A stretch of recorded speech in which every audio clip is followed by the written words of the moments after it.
ndaje mi benn forum lañ doon def tey boo xamante ni dañu nekkoon di xalaat ak di xool li lëkkale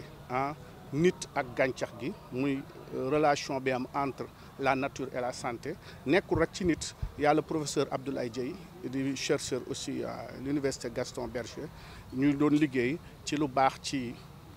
mala yi les animaux lu baax ci nit ñi ak lan lañ mën a def ba nga xamante ne ni lii mooy santé bi nga xam ni wér-gu-yaram bi nga xam ni moom moo intéressé àdduna yëpp te àdduna dépensé ci ay milliards de dollars teewul le monde est toujours malade. tey la àdduna gën a feebar tey la nit ñi gën a feebar tey la feebar yi gën a kii lan lañ négliger lan moo tax àdduna mënul wér lu ñu négliger nag ñaar la mooy les lois de la nature bi nga xam ni dañ ko bàyyi ak modification yu ñuy def ci lekk yi wala conservation yi wala li nga xamante ne ni moom mooy yenn molécules yu ñuy jël di ko synthétiser ndax ñun dañu jàpp ni nit ci boppam industrie médicament la nit dafay fabriquer yaramam ay médicaments ay insuline nañ fii les histamines et trucs yu bari la loolu yëpp nit da koy defaral boppam donc gàncax gi bu ñëwee muy la nature dafay ñëw pour équilibrer ko dafay ñëw pour yokk lu manqué su fekkee ay progestérone la ay oestrogène wala loo xamante ni dafa ëpp ci yaram bi nature bi mën na ko équilibrer donc nature bi daf fi nekk pour équilibrer pour wéral pour defar nit gën a mën a gudd fan jàpp naa ne si fekkoon ni bàyyi nañ les produits chimiques bàyyi lépp loo xamante ne nii ay conserve la di lekk à l'état naturel di faju à l'état ci lu naturel comme ni ko professeur waxee ñu bañ a wax ne lii médecine traditionnelle la mais loolu rek booy seet Afrique moo ko am on a des partenaires pakistanais boo demee université Karachi les plus grands professeurs en médecine la ñuy jàngale mais xamuñu comprimé. donc boo demee Taïwan boo demee Égypte ñoo ñëpp c'est des spécialistes c'est des médecins des professeurs xamuñu lu ñu naan boo leen waxee sa médecine traditionnelle dañuy reetaan parce que ñoom lu ñu xam mooy ay jardin botanique la ñu am yàlla nature qui soigne qui nous nourrit qui nous donne du travail donc loolu moo nekkoon tey nan la ñuy xalaatee ba àdduna bi mën a wér waxuma la Sénégal Afrique mën a wér mën a itam téye seen santé ci boppam waaye itam mën a comme ni ko waxee ali kalima lekk boo xam ni dafay wéralaale doomu aadama. waa garab yu ñuy def xam nga Bio-Kénia dafa nekk en collaboration ak Université Anta Diop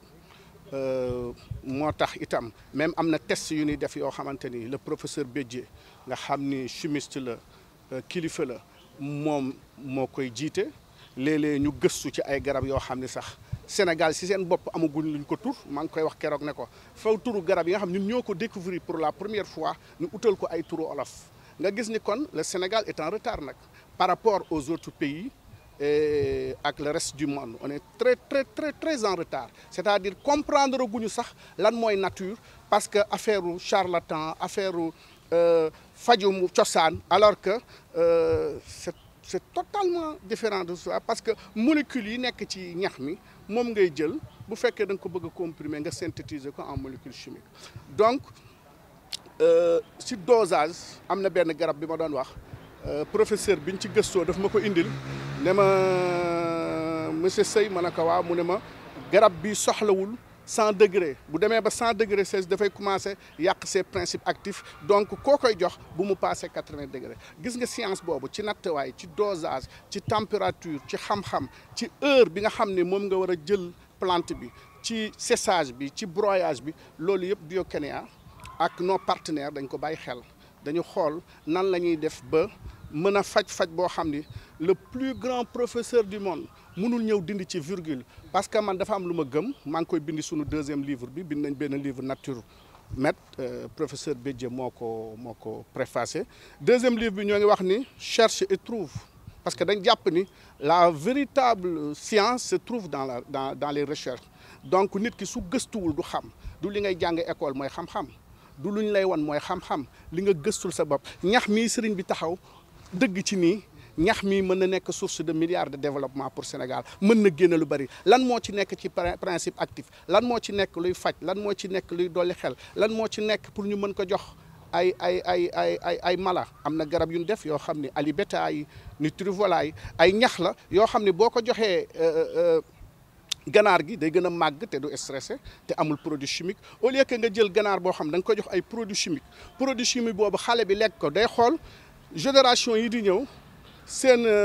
yi ñuy lekk ci ganaar yi dafay déséquilibrer seen hormones yi di nga gis koo xamante ne ak seen chromosomes yi loolu yëpp scientifiquement c'est prouvé ci lekk yi ñuy lekk dafay am jeexital ak faju bi dafay am jeexital ci wér gu yaram gi moo tax mënatoo gis ko dund 100 ans mënatoo gis ko dund 120 ans alors que bu ñu doon lekk lu sell dinañ dund 100 ans 120 ans pourquoi pas même plus parce que moo ngi aju nag ci bis bi nga juddoo ak environnement bi nga nekk ak li ngay lekk actuellement espérance de vie fii du dara ku am 80 ans la ñuy wax màgget la alors ku am 80 ans ci la war a soog a mën a commencer retraité. bon li ñuy sàkk ci état bi mooy ñu dindi complexe bi d'abord. ñu gëstu xam-xam li ci topp mooy bon bu dee Biokénia comme société la bu légal am nañu ay autorisation suñuy produit c'est certifié bio en même temps aussi bu fekkee dafa laaj dem ci ay institut pour ñu dëggal ko yooyu yëpp dañ koy def dañuy liggéey ak institut yoo xam dañuy dem institut Pasteur ñu ne lii nangam ak nangam ñu jox leen loo xam ne wóor nañ ni buñ ko yóbboo ñoom mënuñu gis ni taux pH bi dafa déséquilibré wala dafay lor nit wala dafay def nangam donc lu ñoo ngi ciy liggéey ak ñoom mais li am solo mooy état maa ngi koy wax ne pour mu mën a développer dëkk bi dëgg-dëgg mooy li jëm ci lekk ak santé dafa nekk loo xam ne état moo ko war a téel boppam te lekk ak santé bu normal munoo ko am jéggaane ko feneen si sa biir dëkk rek nga ko mën a amee. Biokénia mu ngi partout en Afrique mu ngi Égypte aussi mu ngi Arabie Saoudite mu ngi en Afrique Sénégal aussi am nañ fi plus de 100 points de vente yoo xam ne on est partout boo demee Mauritanie ñoom ñoo la gën a bëgg Biokénia boo demee Gambie dañu defe ne Biokénia ñoom la soo gisee sax Biokénia Kénia c'est bien-être dañu jël lu mel ni jula lu mel ni bambara ñu utiliser ko bien vrai que ni du sunu làkk ñun fii waaye pour wane ni itam Biokénia c'est pour l'Afrique parce que en réalité objectif bi mooy ni ñuy def ba Afrique mën a développer mën a avancer ci loo xamante ni ñun doomi Afrique ñoo koy liggéey ak sunu bopp moo tax on a des Ghanéens des amis yoo xam ne ñoo bokk liggéey bi di ci gëstu ku mel ni professeur Bédji xam na ci dara donc Biokénia c'est pour l'Afrique. waa Biokénia ñi ciy liggéey direct et indirectement actuellement mën nañ jàpp ni 200 à 300 personnes ñoo ngi amee ci dara moo xam directement moo xam ñoo xam ne dañ leen defal ay contrat moo xam ñeneen ñoo xam ni dañuy liggéey parce que dañuy def am nañ industrie de transformation agrobusiness gis nga am na ay céréales yoo xam ne fii Sénégal xalaatuñu woon transformer ko ñoo ngi koy transformer ay jigéen a ngi ci liggéey Louga Ziguinchor Ndar Dakar un peu partout Biokénia ci côté boobu mu ngi ciy def tam ay jéego yu bëree bëri. Biokénia produit yëpp dañuy def ay produits yoo xam ni lu mel ni luy fortifier ay farine dafay fortifier par exemple di nga gis yoo xam ne dañ koy jaay sunu xale yi ñu koy lekk bébé yi dafa am gluten parfois da leen sonal Biokénia indi na Nutribio pour les enfants indi na ay céréales mais aussi indi na ay compléments alimentaires ci wér-gu-yaram nga xam ni nit ki dafay gën a mën a wér. te ci li muy lekk yëpp wala su muy naan lay jógee mais aussi di faju ci gàncax boo xam ne bu ñu saytu la bu ñu dosé la. am nañ pharmacie mën naa wax ni du mën a fépp ci Sénégal mais un peu partout presque ci Sénégal mën nañu am au moins 71 wala 80 pharmacies. tey dañu dajaloo fii pour sargal mën nañu wax ni li nga xam ni mooy benn forum boo xam ni ki tax ñu def ko mooy Serigne Gora Seye mi nga xam ni mooy directeur général Biokénia mu doon koo xam ni dañ koo ràññee ci liggéey bu muy liggéey ci wàllu qualité ndax Biokénia mën nañu wax ni qualité lay def ndaxte mu ngi def lu ñuy wax performance c'est une démarche pour nga def qualité il faut que d'abord nga maîtriser say risques yooyu ngay maîtriser moo ko tax par exemple tey mu doon produit bio pour mën a permettre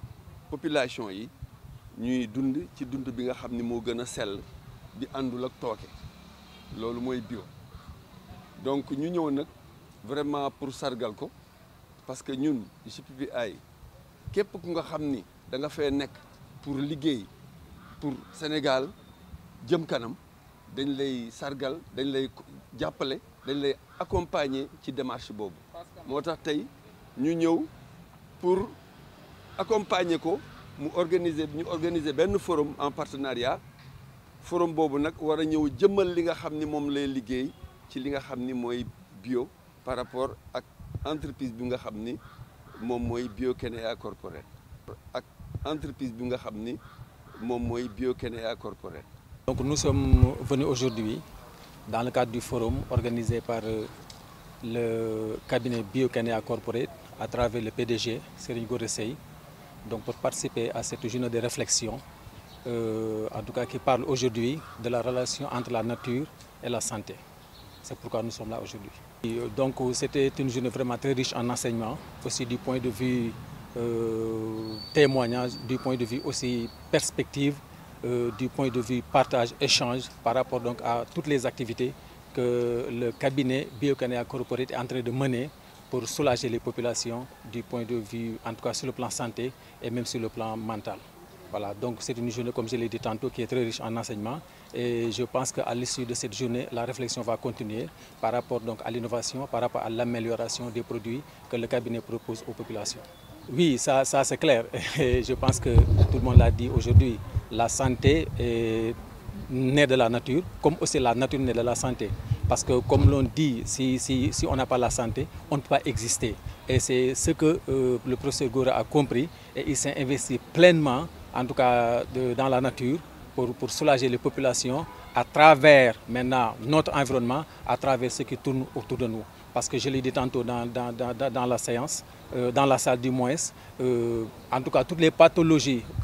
dont nous souffrons trouvent le remède autour de nous. Et là, je pense que lui, il a compris, le cabinet l'a compris, c'est pourquoi il ne cesse de s'investir pour le bien-être des populations. Oui, entre le bio et les autres produits, il y a une grande différence. Il y a d'abord une relation, il y a un parallélisme, mais aussi il y a une très grande différence. Parce que, comme je l'ai dit tantôt, tous les produits qu'on trouve, soit dans la pharmacie, en tout cas les produits dits modernes, trouvent leur source ou bien leur origine au niveau des plantes. Parce que même si on revient sur la terminologie, garab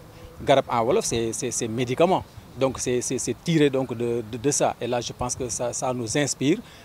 donc à aller plutôt vers les produits bio que vers les produits dits modernes. Parce que généralement, les produits, en tout cas dits modernes, c'est des produits de synthèse. Or, moi, je suis chimiste, je sais maintenant tout ce qui tourne autour de ces étapes-là, tout ce qui tourne autour des produits de synthèse. Alors que si c'est des produits naturels,